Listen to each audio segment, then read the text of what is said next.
Before we get into the video, I do want to say the obvious, that I am extremely privileged to be able to have this, a backyard skate park. It was legitimately a childhood dream of mine that I never in a million years thought I would ever be able to actually attain, and here I am. So at the end of the day, this is more of a lighthearted YouTube video title, but that being said, there are some things that I do want to talk about that I haven't really been open about on social media about owning a backyard skate park, and just some of the things that you guys may not know or think about. And it's gonna rain in about 30 minutes, so let's see if we can get this done before it starts raining. So I'm about to sweep off the entire park so I can skate it, but you'll notice that there are these puddles that are beginning to form around the park. This one is definitely the worst. You can see the warping right there, but it's kind of starting to form around all of them, which I'm actually kind of nervous about. But, oh God, the broom was wet already. God, that just made it so much worse. Okay, it looks like I'm making it worse, but I swear it'll dry fast. I just gotta like flatten all the water out. Same with right over here. It's gonna make it look way worse than it is. You can't have water puddling up on it, because you can see the darker patches. That's where the water's been sitting for a little bit. Same thing right here. You can see that dark patch. That is not good. I need to try to get rid of that. That one's kind of fine. No one goes there anyway. That's okay. And then this one is going right through those cracks there, which is not good. Perfect. that made it look so bad. There were like these tiny little puddles to begin with. Now the whole park is soaked. Hear me out. While this is drying out and we're waiting to skate it, I think it's a good time to talk about pretty much the #1 issue that I probably should have known, honestly. But I mean, I was young and dumb. I still am young and dumb, but I was young and dumb when I bought this. Maintenance, yay! In my head, when I paid to have the skate park made, I was like, okay, I can back up this very large investment. I'm gonna use it to make videos. I'm gonna make my money back on it. I'm gonna make this huge payment, and then it's done. I was wrong. I do think it's pretty important to say that I've had the skate park for over a year now, completely untarped, exposed to the elements whenever the few times it rains in Southern California, the sun, the heat, the exposure. It's not even on cement, it's on dirt. So it's been over a year with zero major repairs or issues, which is impressive. I don't want to make it sound like Keen Ramps makes bad quality ramps. It's just wood in general. Keen Ramps makes amazing ramps. It's been over a year untouched, no maintenance needed, but it is wood. it is on dirt, so it's like it's gonna see wear and tear, obviously. There's a lot of sections that are starting to peel up as the rain seeps underneath the skate light and goes to the plywood underneath. I would say this is the worst right here. We have some full-on separation of all the plywood. There's a giant lump right there that you can feel while you're skating. That gap is not supposed to be there, so that's probably the biggest problem. This crack has also grown over the past couple of months, I think with the heavy rain, and it's starting to almost be a problem, because now things can actually catch on it, and that's not good for a skateboard. All right, we might be able to get away with skating while the rest of it dries out, just like the little mini ramp right there looks dry. I have my phone on a tripod right here, and I'm like stretching and moving around. I feel like one of those, what's that called? Zumba? I feel like I'm doing like an online Zumba class for all my viewers. Follow along now, class.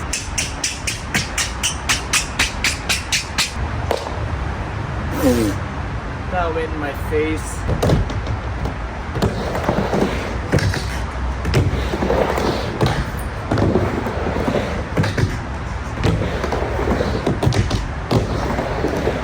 Even though it's not really wet, I still get scared when there's like damp patches because it gets super slippery.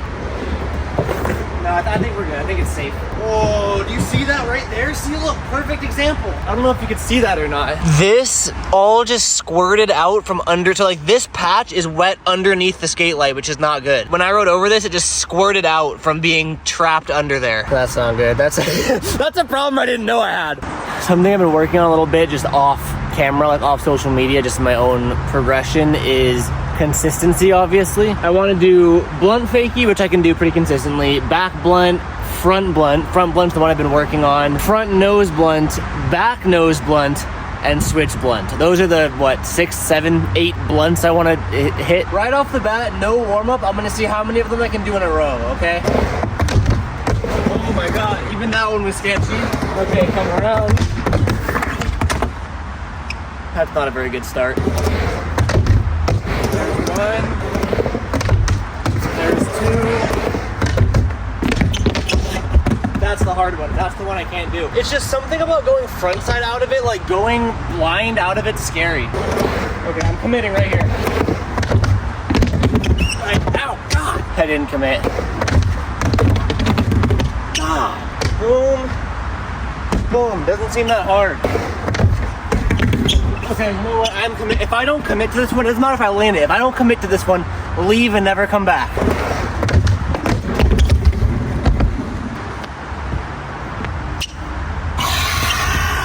I commit to it.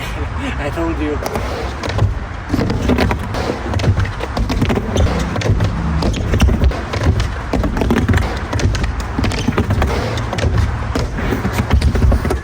Frustrated.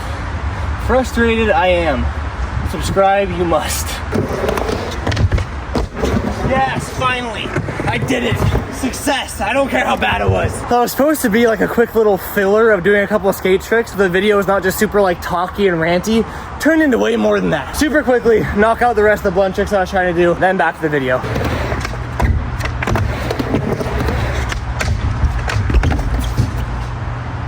There goes the pole I set up. Downside number 2 of owning a private backyard skate park is your boards get waterlogged when you skate your private backyard skate park in the rain. It sucks. Sarcasm, by the way. What was the last one? Oh, switch blunt. Okay. We can resume now.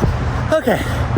So, God, I'm tired. Reason number 1, maintenance and upkeep. It's the one that I never thought about for some reason. Should have been the first one I thought about when I got it. Realistically, if I hired Keen Ramps to come out and do like a maintenance, you know what I mean? Fix any of the skate light peeling up, replacing any old moldy plywood that has to be replaced, going through fine tuning everything, screwing down all the screws. I'm looking at like a couple $1,000s, probably minimum, honestly, which contrary to popular belief, I don't just have, you know, thousands of dollars lying around like that. So it kind of is as it is. Any repairs that I do have to do, I gotta do myself. This is looking kind of gnarly, and I think this is something that's gonna need to be fixed soon. This is sort of doing literally nothing whatsoever. This whole back piece of plywood actually fell off during the last rain, so I went through and reattached it, kind of. You can kind of see how gnarly it's warping over there, but I mean, as you guys saw, it's still skatable. It's just something that I never thought about until I needed to think about it. That's not good. That's getting worse. It's not quite bad enough yet. I don't think that it'll hurt me. There's only one way to find out.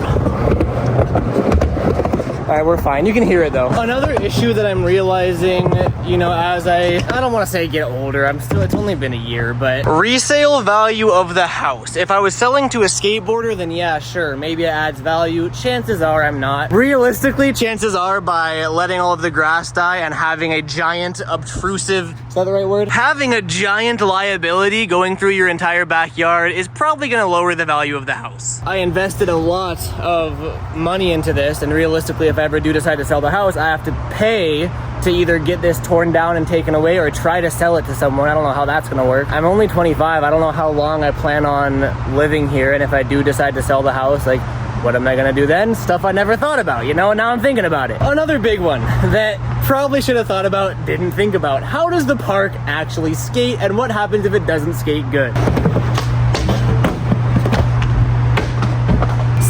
That's something I never thought about. We have what? 1, 2, 3, 4, 5, 6, 7, probably about 8 feet of flat bottom from the rail to this. Sounds like a lot. When I saw it on paper, when I saw the mock-ups, I'm like, yeah, 8 feet, that's fine. That's taller than I am. It goes by fast. I didn't realize that. By the time you land a trick off the rail, you're there, you know what I mean? You have 3 or 4 feet before you gotta go up something, and it's, for lack of better words, it is hard to skate, and thankfully I've gotten used to it, but when I have people over for the first time, they honestly don't like it, or it takes a lot of getting used to, which, again, I didn't plan for that. I believe it's 8 feet there. Similar situation here, you might have 9 or 10 feet. 1, 2, 3, 4, 5, 6, 7, 8, 9, 10. I think you got 10 feet of flat bottom here. And again, like when Keen Ramp ramp, showed me the mock-ups. I was like, yeah, perfect, more than enough space. But you guys have seen when I skate it, like that Euro gap never gets skated because it's so hard to set up. I'll show you. Let's say we're doing a super easy trick, something I should be able to do 9 out of 10 tries, just a kickflip, right? It is so much harder than a regular Euro gap because of the setup.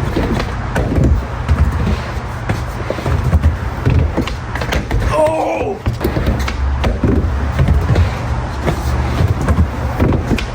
Yes! Realistically, I'm finding things to complain about for the entertainment purposes of this video. You know what I mean? Like I said, I am beyond blessed and so stoked to have this, but after a year, a little over a year of ownership, you start noticing things that I never would have thought of before. And I think knowing now what I know now, I would have built a different part, or would have had Keen build a different part. Honestly, this whole thing would go. The hubba would be gone, the Euro would be gone, this would all be flat, this quarter pipe would be moved back probably about 10 feet because we have space back there. So this would be back there, this would all be flat all the way to the hump right there. We take out the A-frame, take out this, and it'll just be a huge flat section. Which kind of brings us into the next thing that I've learned that I'm not too fond of about the skate park, and it's that I have reached a cap of my skill ability. I'm gonna go do some tricks on the A-frame. Chances are you've seen me do them before, and that's kind of my point.